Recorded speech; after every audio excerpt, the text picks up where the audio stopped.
Siya, ubus mo na, oh. Oh, wala na. Pati yung tubig, naubos.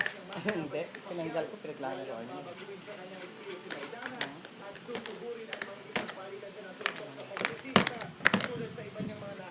Wala na, oh.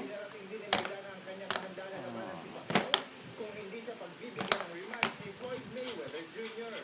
At sa basketball, sumunod na si Dwayne Wade kay LeBron James sa paggalas sa kanyang kontrata sa Miami Heat. Pinarating ni Wade sa Heat Organization ang nagbasura sa nalalabing 2 taon ng kanyang kontrata para maging free agent simula sa Hulyo 1. Pinarin si Wade Ay, putik. ang kanyang kontrata sa Heat matapos makipagpulong kina James at Chris Bosh na hindi pa nagdedesisyon kung magiging free agent na rin. Nagdesisyon na rin si Heat team captain Udonis Haslem na ibasura ang natitirang taon ng kontrata sa Heat para maging free agent.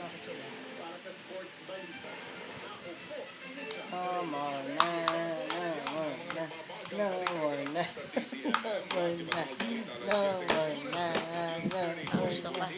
Tapos June 30, 1991, pinasakay ang mag-ilang Visconde sa kanilang bahay sa PF Road, Parañaque. Labing 3 saksak sa katawan ang Lan, Gilang lan, Estelita lan. Ah, laking Visconde, ngipin. 7 saksak naman. Ah, laking ngipin. Ay!